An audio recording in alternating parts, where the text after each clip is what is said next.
शैतानुर्रजीम बिस्मिल्लाहिर्रहमानिर्रहीम। सारिया तरीफा उस खालके कायनात वास्ते जिन्हें इंसानों जिन्होंने पैदा किया है। दरूद होवे हज़रत मुहम्मद मुस्तफा सल्लल्लाहु अलैहि वसल्लम की ज़ात अक़दस से जिन्हों की गुलामी ते सानू सारिਆਂ ਨੂੰ फख्र है। तुसी इस वक्त वेख रहे हो सब रंग पाकिस्तान यूट्यूब चैनल। मैं इस वक्त मौजूद हाँ कांबावाला जिहड़ा कि तहसील डस्का का एक आखिरी पिंड है और पाकिस्तान तहरीक इंसाफ ने अपनी तंजीम साजी और मैंबरशिप जी है वो निचली सतह पर करना शुरू कर दी है। इस सिलसिले चौधरी नसीर अहमद चीमा साहब जो कि एक समाजी शख्सियत ने और पाकिस्तान तहरीक इंसाफ के कारकुन ने और इन्होंने भाई साढ़े बड़े मेहरबान जनाब मोहतरम नवीद चीमा साहब जोड़े ने आप साउथ अफ्रीका वो अकीदत रखते हैं। अकीदत की हद तक इमरान खान साहब मुहब्बत करते हैं। तो चौधरी नसीर चीमा साहब जोड़े ने वो इस यूसी के सदर बने ने पाकिस्तान तहरीक इंसाफ के। इस हवाले नाल बहुत सारिया उन्होंने मुबारकबाद भी मिल रही ने और साडा इलाका भी बड़ा खुश है कि एक ऐसा शख्स कि जिन्हें काफ़ी जदोजहद की इस यूनियन कौंसल के अल्लाह ताला ने उन्होंने इज्जत अता की है। तो आओ मैं थोड़ी उन्होंने मुलाकात करूँ। जी अस्सलाम वालेकुम चीमा साहब। वालेकुम सलाम वरहमतुल्लाहि वबरकातुहू। सर जी की हाल है? ठीक ठाक हो? अल्लाह का शुक्र है, अल्लाह की रहमत। सर जी पहला तो मुबारक हो माशाअल्लाह पूरा सोशल मीडिया जो थोड़िया मुबारकबातों के नाल भरिया है और इस हवाले नाल तुसीं कोई गल करना चाहो अपने मुहब्बत करने वालियां नाल अपनी क्यादत के हवाले नाल कोई गल करना चाहो जी? असी साहब सब तो पहला मैं अल्लाह का लख लख शुक्र अदा करना कि अल्लाह पाक ने मैनू इस इज़्ज़त नाल नवाजा।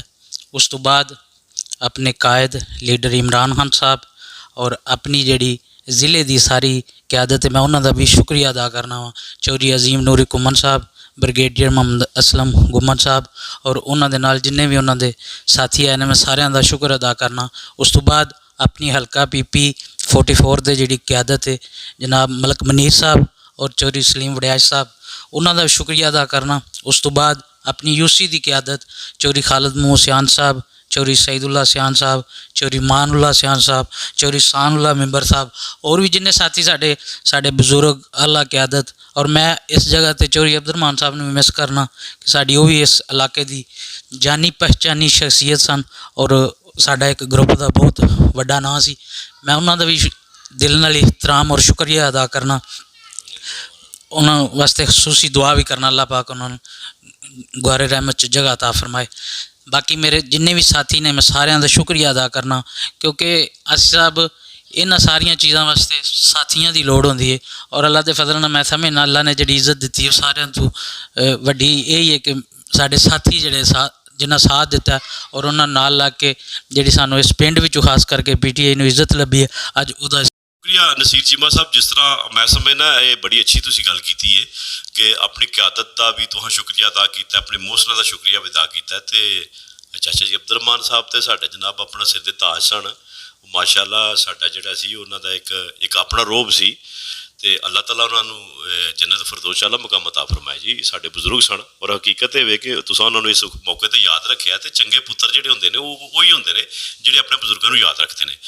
दूसरा मैं नाजरीन नूं ये भी दसना चाहवां कि जिमनी इलैक्शन जिहड़ा होया है उहदे विच इस पूरे इलाके च किसी पिंड च भी PTI जिहड़ी है वो लीड नहीं लै सकी।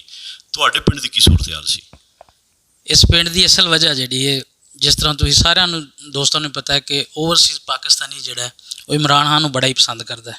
जबकि काबा वाला पिंड जोड़ा ये तकरीबन 300 तो ज़्यादा मुंडे साउथ अफ्रीका रहिंदे ने और उन्होंने साउथ अफ्रीका वाले मुंडियां की खसूसी मेहनत सी और इमरान खान साहब की जी पहली तकरीर उन्होंने वज़ीर आज़म बनने तो बाद जी उन्हें प्रोग्राम किया जिहदे सऊदीया के बादशाह हज़रात आए उहदे विच जिहड़ी उन्हें गल कीती सी ना कि यार जिहड़े साडे बाहर सऊदीया खास करके पाकिस्तान ओवरसीज़ जिहड़े रहिंदे ने ये मेरे दिल के बड़े करीब ने।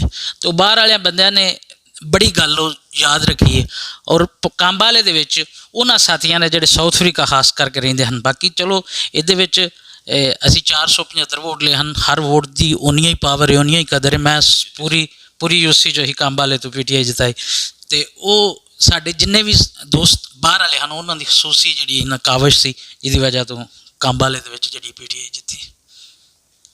चीमा साहब तुसां बड़ा अच्छा मैसेज दिता है तो जिस तरह तुसीं लास्ट गल की ना कि थोड़ा जिहा फर्क रह गया तो सारी डिवेलपमेंट होएगी तो फिर मामला तो जी लोग तुहाडे नाल ने। बहरहाल मेरे भरा हमेशा भरावां दीयां बाहां होंदियां ने जी।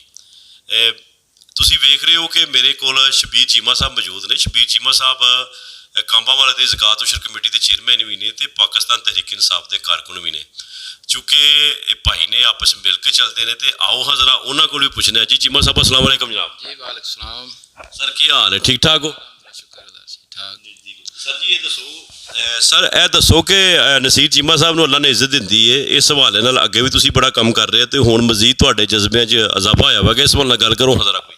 जी वाकई बहुत खुशी हुई है और मैं अपने पूरे जिन्ने भी साढ़े यूसी के उत्ते लैवल के कायद ने सारा शुक्रिया अदा करना कि जो उन्होंने इस मौका दिता। इंशाल्लाह कोशिश करांगे PTI वास्ते बेहतर बेहतर काम कर सकें जी। बहुत शुक्रिया जी शबीर चीमा साहब, नसीर चीमा साहब, अल्लाह के दुआए जी अल्लाह ताला इस मुल्क की खैर फरमाए और पाकिस्तान तहरीक इंसाफ यकीनन जिस मिशन ते जारी है कि असी अमरीकी गुलामी तो आज़ाद होना चाहते हैं और अल्लाह करे कि असी उस गुलामी तो निकल आइए।